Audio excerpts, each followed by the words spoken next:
Dulu itu ownernya memilih sebuah rumah di salah satu jalan di Cirebon.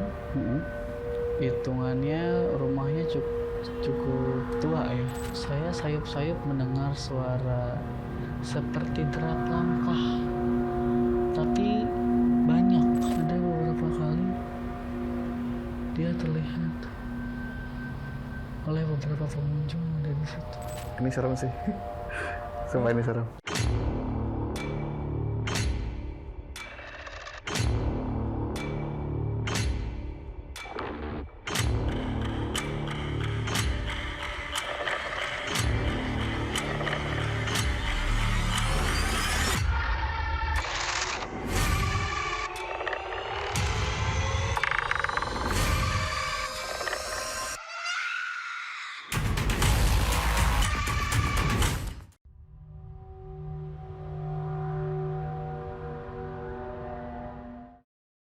Selamat malam, hadir lagi kembali bersama saya Faizal di program Misteri As.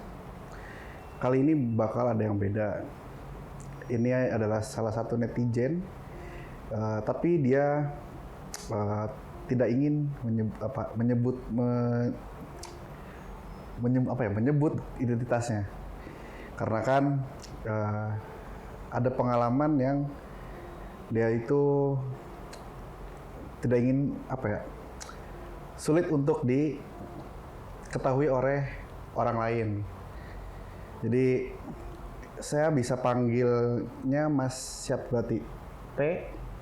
Mas aja cukup. Mas aja oke. Ya, jadi ceritanya bagaimana nih Mas? Boleh diceritakan? Ya, ini kejadiannya sekitar 3 tahun lalu kurang lebih. Mas boleh lebih kencang suaranya gitu? Ini ceritanya sekitar 3 tahun lalu Mas, kurang lebih. Ya. Dulu saya sempat mengelola salah satu tempat makan. Nah, dulu itu ownernya memilih sebuah rumah di salah satu jalan di Cirebon. Hitungannya rumahnya cukup tua ya, rumah lama. Dan kebetulan sebelum kami di sana itu sudah kosong sejak beberapa tahun yang lalu. Jadi isi itu tuh udah dikosongin beberapa tahun gitu ya? Menurut informasi ya, menurut informasi itu sudah kosong beberapa tahun lalu. Akhirnya kami pakai untuk membuka usaha. Gitu. Selama proses, kebetulan kan saya memang dari awal ya Mas ya. Selama proses itu tidak ada yang gimana-gimana, tapi ada satu waktu ketika saya menyiapkan tempat tersebut untuk dibuka untuk umum, ada satu malam saya menginap akhirnya di sana. Karena Karena kegiatan yang belum terselesaikan gitu? Iya, karena saya ingin tahu nih situasinya seperti apa kalau malam kan. Di jalan tersebut apakah ramai atau tidak gitu. Jadi saya mencoba untuk, karena ada yang dikerjakan juga, akhirnya saya menginaplah pada malam itu gitu. Semua berjalan normal seperti selayaknya ya. Namun memang tidak banyak lampu yang saya nyalakan karena rumah itu cukup luas. Jadi rumahnya itu punya 2 muka Mas. 2 muka di samping dan depan. Ada 1, 2, 3 kamar. 3 kamar, 1 garasi, dapur di belakang, dan ruang tengah. Dan kebetulan saya waktu itu ada tidur di kamar depan yang nantinya akan saya fungsikan sebagai musola. Di depan dekat kamar mandi, dekat pintu masuk juga. Saya mulai tidur tuh sekitar jam 10 malam. Jam 10 itu posisinya Mas sendiri? Sendiri. Lalu saya itu terbangun di pukul 1, setengah 2 mungkin. Saya sayup-sayup mendengar suara seperti derap langkah, tapi banyak. Ya. gitu. Kayak pasukan. Kayak gerombol gitu. Iya, kayak pasukan gitu mas. Di jam 1:30 ya. Lalu saya coba mengabaikan itu dan saya coba untuk tidur kembali, tapi telinga saya tuh masih mendengar itu karena saya kan tidurnya di lantai ya, hanya karpet saja dan nggak ada bantal. Jadi si telinga itu langsung nempel ke lantai gitu mas. Otomatis kedengeran gitu. Ya, jadi sedikit gerak pun terdengar oleh saya karena kan apalagi situ sepi, belum ada barang yang begitu banyak ya. Dan di sekitar jam 2 itu saya kembali mendengar lagi tuh suara derap langkah ini, tapi cukup sedikit berisik dan ramai banget. Oke. Akhirnya saya di situ mencoba untuk membuka mata nih. Nah dari mata saya kebetulan saya madepnya ke arah pintu. Ya. Mengerti. Mas tahu kan kalau di pintu itu ada sedikit celah di bawahnya. Nah kebetulan celah di pintu musola saat itu cukup lebar, jadi saya melihat dari bawah pintu itu seperti memang ada pasukan yang sedang berjalan, hitam. Gimana sih kalau orang jalan, bayangan orang jalan di bawah pintu mas? Ya, kayak brok gitu tuh. Iya, itu suaranya ada bayangannya juga orang jalan. Gimana sih kalau lewatin pintu? Ya. Tapi kalau misalkan dibayangin gitu, itu kayak apa sih? Seperti tentara. Karena selain derap langkah juga aku bilang berisik tadi kan. Jadi kayak ada seperti mereka berbicara tapi nggak tahu ngomong apa gitu. Itu saya cukup kaget karena memang sebetulnya untuk hal-hal yang seperti ini tuh tidak begitu awam juga buat saya gitu. Ya. Karena baru pertama kali berarti? Di tempat itu iya. Oh biasanya sebelumnya juga sering? Ada beberapa lagi, tapi saya tuh bukan orang yang begitu sensitif juga, tapi bisa merasakan gitu. Dan kebetulan almarhum ayah saya juga suka benda-benda pusaka gitu mas. Pengoleksi gitu ya? Nggak ngoleksi, tapi dia suka. Ada satu benda pusaka yang sampai saat ini saya juga nggak tahu di mana gitu. Mungkin dari situ jadi saya lebih sensitif aja, tapi saya tidak melihat. Gitu. Itu di malam pertama saya mencoba untuk memejamkan mata kembali dan untuk tidur lagi gitu, melanjutkan tidur. Tapi sebelumnya dalam kondisi seperti itu ya ada keinginan buat buka pintu atau penasaran gitu? Gak ada sama sekali. Saya hanya berusaha untuk menutup mata, semoga tidak terbuka itu pintu itu. Karena di situ di luar, kalau mas ada di posisi saya saat itu berisik sekali. Berisik, seberisik-berisiknya orang tuh berisik itu, kaki, suara itu semua terdengar sangat jelas. Gitu. Okay. Saya mau bicara aja tuh nggak bisa gitu saat itu. Biasa memilih untuk mencoba menutup mata kembali dan mencoba untuk tidur lagi gitu. Ya alhamdulillah malam itu saya melewatinya dengan tenang, tidak ada apa-apa. Gitu. Dan saya pun tidak menceritakannya ke siapa-siapa karena dalam pikiran saya mungkin ini saya sedang lelah gitu.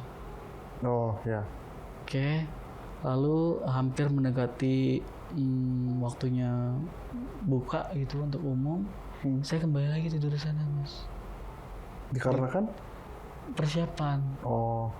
Ini barang sudah mulai masuk, ini udah siap buka gitu. Beberapa hari sebelum buka, saya tidur lagi di sana. Lalu di jam yang sama, di situasi yang sama terjadi lagi. Dengan pasukan yang sama? Iya. Ini merinding sih. Terus mas? Gitu. Saya mencoba untuk mengabaikannya lagi, karena saya tuh sudah gitu. Saya tuh paham bahwa mereka ada ya sudah gitu. Berjalan dan restonya buka seperti biasa. Lalu ada satu waktu di mana waktu itu tuh pagi situasinya. Pagi? Ya, sekitar jam 10 pagi. Di dapur, anak dapur saya itu bilang kalau si kompor nyala sendiri. Kompor gasnya nyala sendiri mas. Karena kalau mas bisa, kalau mas ke sana itu dia di belakang itu memang tempatnya sangat lembab ya. Di dapur itu dia lembab. Nah dapur itu ada dapur. Nah tengah-tengah dapur tuh dia outdoor gitu langsung ke atas. Gitu. Lembab. Ada kamar mandi belakangnya juga. Itu lembab sekali. Itu anak dapur saya kalau pagi kan cuma satu. Itu dia bilang, Mas, kompornya nyala sendiri tadi. Nggak lama berselang dari situ, mesin kopi saya pun berfungsi sendiri gitu, nyala sendiri. Nyala sendiri? Iya, nyala sendiri. Banyak sih ya kejadian anehnya. Banyak di situ. Kalau misalkan dari beberapa rangkaian cerita, paling banyak tuh di tempat di dapur. Dapur paling banyak. Iya, di dapur. Di dapur, lalu di tengah rumah juga. Di ruang tamu atau tengah rumah saya kan alih fungsikan menjadi tempat makan dan kasir ya. Nah di kasir itu tuh, karena di kasir itu nempel ke dapur temboknya. Ada jendela juga di situ. Gitu. Terus. Yang lebih ini lagi itu adalah saya kan berdua dengan partner saya bergantian berjaga gitu. Kita ada kadang saya malam, ada partner saya malam. Di pas kebagian partner saya malam itu di tengah kebetulan hari Kamis saat itu kalau nggak salah, Kamis malam Jumat, partner saya seperti biasa menutup resto. Dia karena kan tadi saya bilang ada 2 muka ya Mas ya. Dia dia tutup gerbang yang pertama yang depan digembok, lalu dia gembok gerbang yang samping dan dia menutup pintu garasi yang saya fungsikan sebagai tempat makan juga. Nah, sedang dia menutup pintu itu, tiba-tiba gemboknya jatuh dari belakang. Gembok. Dan gembok itu adalah gembok yang di pagar depan. Kok bisa? Nah, itu. Setelah memastikan benar ternyata gembok yang di pagar depan itu yang nggak ada dan jatuh di belakangnya dia tepat waktu dia lagi menutup pintu belakang. Tapi kalau misalkan secara logika ya, kalau misalkan gaya fisikanya mah itu bakal kemungkinan terjadi nggak sih? Enggak, sangat tidak mungkin kan? Karena kan jauh di depan Mas, ini pintunya di belakang, gemboknya di depan dan sudah tergembok, ini di belakang dia jatuh dari atas tiba-tiba muncul di belakang dan jatuh. Itu menurut Mas mungkin atau tidak? Ya makanya tadi itu menelarkan tapi itu tidak mungkin gitu secara pengetahuan fisika gitu. Kan itu jaraknya saya jauh, nggak mungkin. Iya. Gitu. Lumayan aneh sih ya. Iya, dan sekitar daerah situ tuh memang sepi kan. Jalanan juga kalau misalkan memasuki musim penghujan dia suka banjir. Dan ada beberapa rumah besar. Mungkin nanti yang nonton bisa tahu ini ada beberapa di daerah Cirebon dan perbatasan dengan kota. Itu ada rumah-rumah besar di situ tuh, dan itu banyak yang kosong. Nah rumah yang aku jadikan tempat usaha itu adalah di sekitar situ gitu. Oke. Itu kondisi jalannya itu jalan besar atau jalan penghubung? Jalan penghubung. Iya, tapi cukup besar. Jadi artinya bisa dilalui kendaraan besar. Bisa. Kalau boleh tahu misalkan dalam satu operasional kerja gitu satu hari gitu, itu berapa karyawan sih maksudnya yang di rumah? Kita ada 10 karyawan dibagi 2 shift Mas. Jadi, selain Mas misalkan ada nggak banyak cerita yang dari karyawan Mas itu? Ada. Waktu itu ini sebelum jadi dari karyawan saya itu yang bilang tadi air nyala sendiri. Iya. Tadi kompor. Terus ada satu waktu itu teman saya sedang berkunjung sama anaknya. Anaknya bilang sesuatu. Ada di salah satu kamar depan. Dia bilang, Mama, itu siapa di luar? Posisinya waktu itu malam sekitar jam 8 dan lagi ramai. Di kafenya lagi ramai. Lalu anak kecil itu bilang kayak, Mama itu siapa di luar jendela? Nah dari situ baru temanku langsung pindah tempat dari situ. Dan itu kata si anak kecilnya bentuknya wujudnya? Anak kecil. Dan ini akhirnya menjawab pertanyaan aku sebelumnya Mas. karena setiap kan di luar pun ada outdoornya ya, ada tempat meja dari kayu gitu. Nah setiap pagi aku membersihkan meja di luar itu ada selalu jejak kaki anak kecil di lantai atau di mana? di mejanya. Di meja. Jadi mejanya itu meja taman yang kayu tau kan mas, yang biasa di tempat-tempat piknik gitu loh. Oh iya ya. Iya di situ, karena kita kan posisinya tadi pinggir jalan banget, nah akhirnya debu itu selalu ada dan nempel di situ. Oh Nah, iya. jadi setiap pagi ketika saya Pasti membersihkan, debuan gitu ya. ya membersihkan debu itu tuh ada jejak kaki anak kecil naik turun, seperti dia bermain dan naik turun meja ke kursinya gitu loh. Oh ya, paham. Iya. Oke. Aku pikir memang ada anak kecil tak, padahal di sebelum itu tidak ada. Nggak ada anak kecil yang berkunjung gitu loh maksudnya. Maksudnya nggak ada anak kecil yang berkunjung tapi ada jejak kakinya gitu. Iya. Dan itu akhirnya menjawab pertanyaan saya. Ya gitu, ketika anak teman saya bilang kalau ada anak kecil di luar sana. Gini deh, kalau selama operasional juga nih, ada pernah nggak pengunjung yang digangguin kayak gitu? Selain tadi temannya Mas. Ada. Waktu itu, tapi bukan dari tempat kami. Jadi sudah saya sampaikan tadi bahwa di depan rumah kami itu ada rumah juga tapi besar, bertingkat dan kosong, dan jendela semua mas. Pinggirnya ada pejalan. Waktu itu posisinya sekitar setengah 10 malam karena kami mau tutup. Rekan saya itu tadi yang sebelumnya saya ceritakan, dan ada 2 pengunjung lainnya di luar mendengar suara dan melihat ada sosok wanita di rumah tersebut. Dan itu sangat jelas sekali melihat ke arah kami yang di sedang duduk itu. Iya. Itu serem juga sih. Kayak ada cewek-cewek, kalau kata-kata tahu ya, kalau saya kok ada udah yang bentuknya cewek, maksudnya kelihatannya cewek kayak gitu tuh kayak ada, itu serem sih. Kayak gitu. Dan yang lebih setelah itu kejadian itu, saya baru mengetahui bahwa ada satu pohon sawo. Iya. Di depan rumah, di pekarangan yang ada di tempat outdoor itu. Itu ada pohon sawo kecil sebetulnya, tapi rindang, tapi sisi buahnya tidak pernah matang. Ada, cuman nggak pernah matang. Ada rindang kecil dan nggak pernah matang buahnya. Selama saya di situ ya. Dan ternyata ada sosok hitam besar yang menunggu di situ. Boleh dideskripsiin nggak tingginya segimana gitu? Itu dia tinggi banget, tinggi sekali, seperti satu ruangan ini ya, tingginya satu setinggi ruangan ini sampai langit-langit, tapi dia badannya lebih besar dan hitam. Oke, serem sih ini.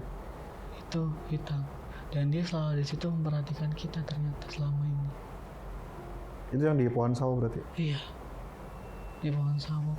Makanya ada mitos, katanya ada satu temanku bilang, jangan pernah kamu ambil sawo itu. Aku nggak tahu artinya apa, tapi nggak boleh katanya kamu ambil buah dari situ. Oke. Pernah manggil orang pintar gitu buat ngusir-ngusir? Nggak pernah. Karena aku tidak pernah merasa terganggu. Tapi akhirnya belakangan itu bukan aku yang diganggu, tapi pengunjung dan rekan-rekan kerjaku yang di situ yang diganggu. Yang tadi diceritain berarti? Iya. Dan temanku ini sama lagi yang tadi kejatuhan gembok itu, dia pernah ingin memasukkan, posisi kita tutup toko sekitar setengah 11 malam. Dia ingin nginep di situ, memasukkan motornya, kebetulan motornya dalam posisi menyala. Nah tapi didorong, ngerti gak sih mas? Mendorong motor masuk, kan si gasnya itu tidak dipegang tapi dia nyala. Ya. Tapi si tangannya itu, tangan temanku ini nggak megang gas itu. Ya, paham. Nah, tiba-tiba motornya melaju sangat kencang, masuk ke dalam, nabrak bar, dan dia pingsan. Itu yang paling ekstrim. Yang paling ekstrim menurut saya, benar-benar sangat mengganggu. Itu berarti dengan sejak kapan udah berpikir kayak, oh udah nggak bisa dilanjutin gitu, Mas? Sejak iya, sejak saya tahu bahwa di situ ternyata merupakan tempat lalu lintasnya para bangsa mereka. Jadi ternyata rumah itu adalah tempat lalu lalangnya mereka. Itu tuh. Iya. Jadi banyak sekali sosok-sosok yang bermunculan di situ. Karena di samping rumah itu adalah rumah kosong yang sudah cukup lama dan terbengkalai. Gitu. Oke. Cukup sih. Ini epic sih, betul ceritanya. Beberapa rangkaian cerita seram selama 2 tahun nih Mas ya? Kurang lebih 2 tahun. Kurang lebih 2 tahun. Terus ditimpa dengan kejadian-kejadian yang sebenarnya nggak dinalar pun nggak akan kesampaian gitu.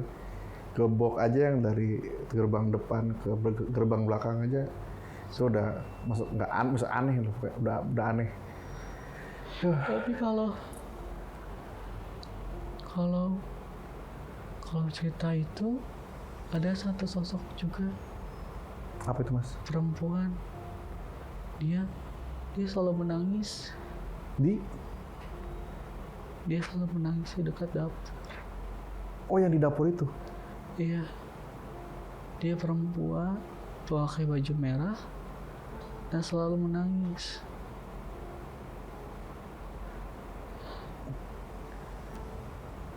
Itu gimana? Maksudnya cerita gimana itu? Bisa tahunya? Ada beberapa kali dia terlihat oleh beberapa pengunjung yang ada di situ. Ini serem sih. Sumpah ini serem. Dia selalu nangis. Bi, ini kenapa, Bi? Dia selalu nangis. Selalu minta tolong. Matiin aja, Bi.